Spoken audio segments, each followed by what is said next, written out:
Hi, my name is Kat Worth, and I am a Chartered Secretary.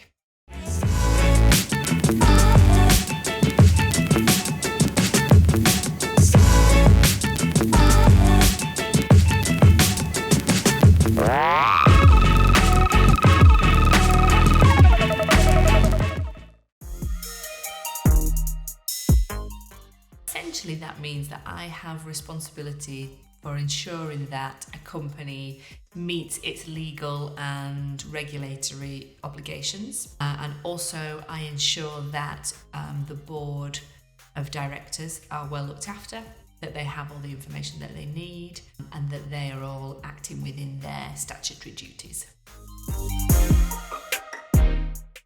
So there are two routes you can go down.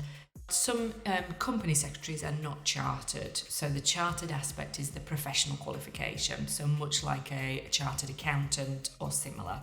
So you can work in the role without having the qualification, but I would really recommend that you get the qualification because it opens so many doors, and many companies, certainly bigger PLCs, it would be a requirement. There is a really good mentoring and supportive route into that. So you do 3 years of study or something like that.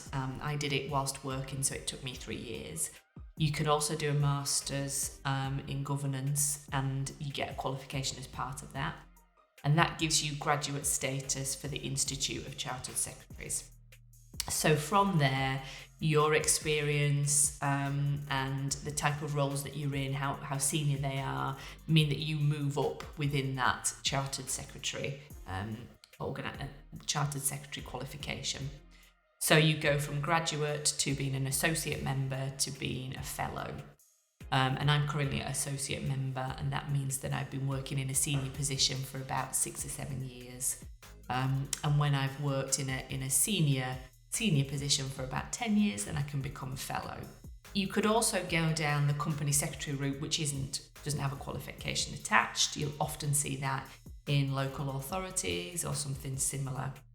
But what I will say is gaining that qualification and that chartered secretary status means that you are able to operate in a different type of organisation. You can go to a bigger company.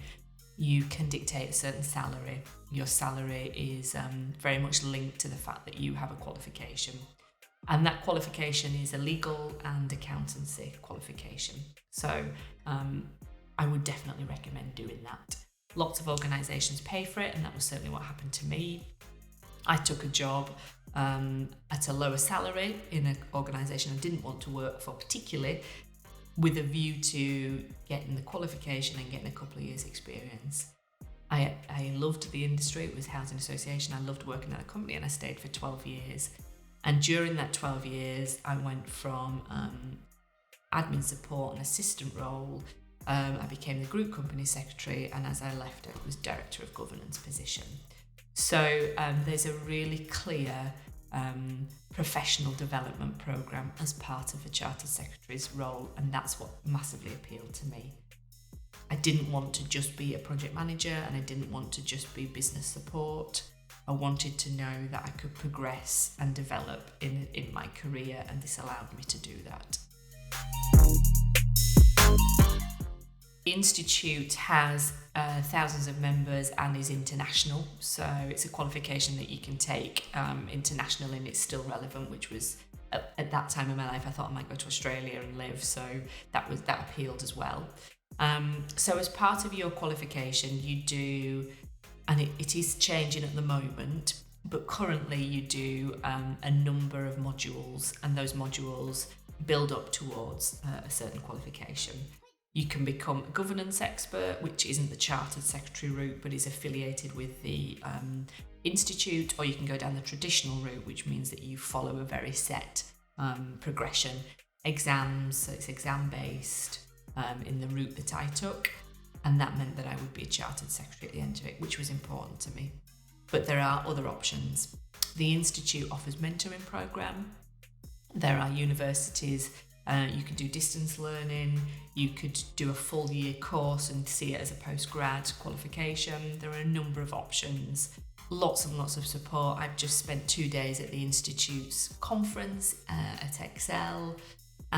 We had the business secretary there.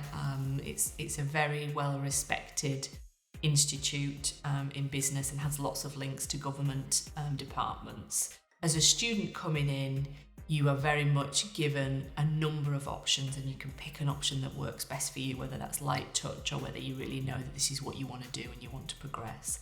And I think organisations recognise the benefit of it, and certainly every organisation that I've worked for has understood that that's an important part of my role. They would like me to have that qualification because it brings with it a certain level of expertise, and I've always been able to get funding for that through a job. So it's not something that I've ever paid for myself, which is good. Very much depend on what level you are or what type of role you're in, if it's a traditional one and a more senior one.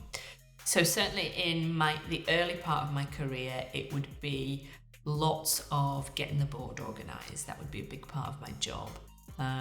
Making sure that they'd got the information they needed, which usually meant that I would research it. So a new piece of legislation would come in and you would do a briefing paper for the chairman and the board members.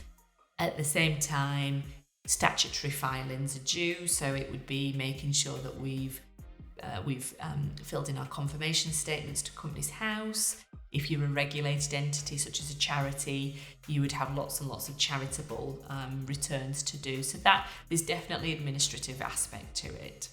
As you progress and you become more senior, it's much more about strategy and ensuring that the strategy that the board have set, and you will have helped set that because you will have brought information to them in order for them to make that decision. Once that's been decided, you know the direction of the company. My job would then be to make sure that the business below is aware of that and to support with things like a risk model or a risk map, internal controls, that type of thing. And the backdrop to all of that is